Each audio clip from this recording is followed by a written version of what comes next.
마코 루비오 미 국무장관은 이란에 대한 공격이 이스라엘 때문이 아니었다며 말을 바꿨습니다. 이스라엘은 이란이 북한처럼 되는 걸 막기 위해 트럼프 미국 대통령이 공격에 나섰다고 분석했습니다. 워싱턴에서 홍상희 특파원입니다. 이스라엘의 선제 공격이 가져올 위험 때문에 이란을 공격했다고 말했던 마코 루비오 미 국무장관이 입장을 바꿨습니다. 루비오 장관은 트럼프 대통령이 핵 협상에서 성과를 낼 수 없다고 판단해 이란 공격에 나선 거라고 말했습니다. Once the president made a decision that negotiations were not going to work, that they were playing us on the negotiations, and that this was a threat that was untenable, the decision was made to strike them. 미국이 이스라엘을 위해 이란 공격을 결정했다는 논란이 거세지고 트럼프 대통령도 이란이 먼저 공격할 거라고 생각했다고 말하자 진화에 나선 겁니다.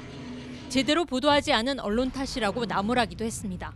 That's what I said yesterday, and you guys need to play it. If you're going to play these statements, you need to play the whole statement, not clip it to reach a narrative that you want to do, all right? 이스라엘 측은 트럼프 대통령이 이란이 북한과 같이 되는 걸 막기 위해 공격에 나섰다는 주장을 폈습니다. 국제원자력기구 IAEA 사찰에도 북한이 어느 날 갑자기 핵 보유를 선언했다며 트럼프 대통령이 되돌릴 수 없는 지점에 도달하기 전 행동에 나선 거라고 밝혔습니다. President Trump decided, and we should admire his decision, not to allow Iran to become North Korea. To announce one morning, that's it. We have nuclear capabilities, and we can assemble it on ballistic missiles. 반원 대사는 이스라엘과 미국이 이란 영공 대부분을 장악했다면서도 쉬운 전쟁은 아닐 거라고 말했습니다. 뉴욕타임즈는 이란의 궁극적인 목표가 정권 생존인 만큼 비대칭적 인내 전략으로 이번 충돌을 장기전으로 끌고 갈 가능성이 크다고 분석했습니다. 워싱턴에서 YTN 홍상입니다. 미국과 이스라엘의 전격적인 이란 침공은 우발적 충돌이 아니라 이스라엘이 지난 수십 년간 설계해온 시나리오의 결말이라는 분석이 나옵니다. 20여 년 전 이라크 전쟁을 촉발했던 거짓 명분이 이번엔 이란을 향해 똑같이 반복됐습니다. 권영희 기자입니다. 지난 1992년 베냐민 네타냐후는 이란이 5년 안에 핵을 가질 것이라고 주장했습니다. 3년 뒤엔 그 기간을 고작 3주로 앞당겼습니다. 30년 넘게 되풀이된 이 늑대 소년식 경고는 결국 트럼프 행정부에서 전쟁이라는 결실을 맺었습니다. 2003년 이라크 전쟁의 판박입니다. 당시에도 이스라엘은 있지도 않은 대량 살상 무기 정보를 제공해 미국을 전쟁터로 끌어들였습니다. 이번에도 미국은 이란의 임박한 공격을 막기 위한 선제 조치라고 강변했지만 어디에서도 이란의 공격 징후는 발견되지 않았습니다. So they started building new sites, new places, underground bunkers that would make their ballistic missile program and their atomic bomb program immune within months. If no action was taken now, no action could be taken in the future. 이스라엘은 이란을 넘어 레바논 헤즈볼라까지 전쟁에 끌어들이는 데 성공했습니다. 하메네이를 암살해 보복을 유도한 뒤 기다렸다는 듯 전면전에 나선 겁니다. 40년간 공들여온 적대 세력 동시 소탕이라는 이스라엘의 수건이 미국의 군사력을 통해 실현되고 있습니다. צבא ארצות הברית ושילוב הכוחות הזה מאפשר לנו לעשות את מה שאני מייחל לעשות כבר 40 שנה. להכות את משטר הטרור שוק על ירך. 하지만 미국은 국제법 위반 논란과 우방국과의 분열이라는 심각한 역풍에 직면했습니다. 강대국이라는 이유로 약소국을 선제 공격한 것은 위험한 전례가 될 것이란 비판이 쏟아집니다. But it's a very different thing when you simply attack because you think you're strong and your enemy's weak. That's what Putin did against Ukraine. 국적들을 미국의 손으로 청소하며 공동의 패권을 거머쥔 이스라엘. 하지만 그 대가로 미국이 짊어진 침략국의 오명과 중동의 장기적 혼란은 전 세계를 끝모를 불안 속으로 몰아넣고 있습니다. 네타냐후의 30년 설계가 현실화되는 동안 미국은 이스라엘이 설계한 전략적 함정 속으로 깊숙이 빠져들고 있습니다. YTN 권영입니다. 싱가포르 필리핀 순방을 마치고 오늘 귀국길에 오를 이재명 대통령이 내일 임시 국무회의를 열고 현재 중동 지역 상황과 관련한 대응책을 논의할 예정입니다. 정부는 항공편이 끊겨 현지에 머무르고 있는 우리 국민의 귀국을 도울 방법도 고심하고 있습니다. 청와대 연결해서 자세한 내용 알아보겠습니다. 홍민기 기자, 이 대통령이 내일 임시 국무회의를 연다고요? 네, 그렇습니다. 이 대통령은 내일 청와대에서 현재 중동 상황과 관련한 임시 국무회의를 열 예정입니다. 이 자리에선 우선 현재 이란을 비롯한 중동 정세에 대한 재정경제부와 외교부 등의 보고가 이뤄질 걸로 보입니다. 국제유가와 주식시장 등 경제 동향을 점검하고 충격을 최소화하기 위한 대응책도 논의될 것으로 전망됩니다. 이 대통령은 지난 1일부터 3박 4일 일정으로 싱가포르와 필리핀을 국빈 방문 중인데요. 순방 마지막 날인 오늘 늦은 오후 필리핀을 떠나 귀국길에 오릅니다. 앞서 첫 순방지인 싱가포르에 도착한 직후엔 SNS를 통해 내각이 철저히 대비하고 있다며 국민께서는 전혀 걱정하지 않으셔도 된다고 밝혔고요.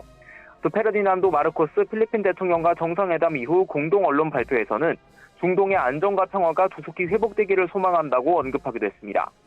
이런 가운데 정부는 항공편 결항으로 중동에 발이 묶인 단기 체류자들의 귀국을 지원하기 위한 대책을 논의하고 있습니다. 외교부는 중동 지역 현지 공관을 통해 해당 지역에 있는 우리 국민의 현황을 파악하고 공항과 민항기 등의 정보를 실시간 제공하고 있다고 밝혔습니다. 정부는 이들을 안전하게 국내로 데려오기 위해 수송기나 전세기를 투입하는 방안도 검토하는 것으로 전해졌습니다. 지금까지 청와대에서 전해드렸습니다. 모텔 연쇄살인 사건의 피의자 20대 여성 김모 씨가 사이코패스로 판명됐습니다. 경찰은 추가 범행 여부에 대한 조사도 이어가고 있습니다. 표정우 기자입니다. 남성 2명을 숨지게 하고 1명을 다치게 한 혐의를 받는 모텔 연쇄살인의 피의자 김모 씨에 대한 사이코패스 진단 평가 결과가 나왔습니다. 설 연휴 직후에 검사를 진행한 지 약 2주 만입니다. 사이코패스 진단 검사로 알려진 PCLR 검사는 냉담함, 공감 부족 등 반사회적 인격 장애의 특성을 수치화하는 검사입니다. 20개 문항 40점 만점으로 구성되며 25점 이상일 때 사이코패스로 간주하는데 김 씨는 기준치를 넘겼습니다. 다만 정확한 점수는 공개되지 않았습니다. 경찰은 이번 진단 결과와 프로파일러 면담 내용 등을 검찰에 송부했습니다. 경찰은 김 씨의 추가 범행 정황에 대해서도 살펴보고 있습니다. 앞서 YTN 취재진이 보도한 지난해 10월 사례를 포함해 추가 피해 의심 사례 2건에 대한 입건 전 조사를 진행 중입니다. 경찰은 김 씨에게 범행을 당했다고 신고한 남성 2명을 최근 참고인 신분으로 불러 당시 경위를 물었습니다. 김 씨 신병을 넘겨받은 검찰도 구체적인 범행 동기를 수사하는 한편 김 씨의 신상 공개 여부를 곧 결정할 방침입니다. YTN 표정우입니다. 대구 도심 지하철 연결 통로 공사장에서 대형 중장비인 천공기가 대로 쪽으로 쓰러졌습니다. 인근을 달리던 택시 앞으로 넘어지면서 운전기사와 천공기 기사, 승객 등 3명이 다쳤는데요. 평소 통행량이 많은 도로여서 한마터면 큰 피해로 이어질 뻔했습니다. 현장에 YTN 취재기자 나가 있습니다. 김근우 기자. 네, 대구 만촌내거리에 나와 있습니다. 네, 사고 상황부터 자세히 전해주시죠. 네, 지금 제 뒤쪽으로 보시는 것처럼 이 높이 20m 정도 되는 대형 중장비, 이 땅에 구멍을 뚫는 천공기가 이 대로 방향으로 완전히 넘어져 있는 상태입니다. 이 도로 4개 차로가 막히면서 일대에 극심한 정체도 빚어졌는데요. 사고가 난 건 오늘 오전 9시쯤입니다. 당시 상황이 담긴 블랙박스 영상부터 함께 보겠습니다. 사고 택시 블랙박스에는 당시의 아찔한 순간이 그대로 담겨 있었습니다. 녹색 신호에 따라 이동하던 택시 앞으로 천공기가 서서히 기울기 시작하는데요. 불과 1, 2초 사이에 순식간에 도로를 덮치는 모습입니다. 정말 다행히도 택시 앞으로 넘어지면서 택시는 무사히 멈춰설 수 있었는데요. 조금만 타이밍이 빨랐더라도 천공기가 차 위를 덮칠 수도 있는 상황이었습니다. 특히 출근 시간이라 도로에 승용차와 버스가 가득 차 있었던 만큼 더 큰 피해로 이어질 수도 있었습니다. 네, 굉장히 아찔한 사고였는데 인명피해 상황은 어떻습니까? 네, 현재까지 집계된 인명피해는 모두 3명, 3명 모두 경상입니다. 택시를 몰던 기사와 천공기 기사, 또 승객까지 3명이 다쳤는데 이 가운데 택시기사와 천공기 기사 2명이 병원으로 옮겨진 상태입니다.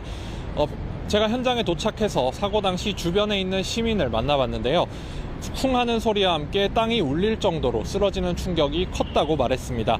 그러면서 현장에 안전요원이 아무도 없었다고 했는데요.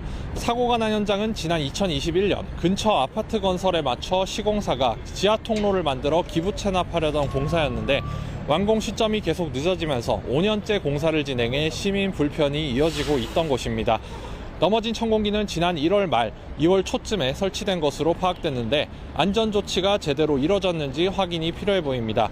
경찰은 천공기 기사와 공사장 관계자 등을 상대로 정확한 사고 원인을 조사할 방침입니다. 지금까지 대구 만천내거리 사고 현장에서 YTN 김문우입니다.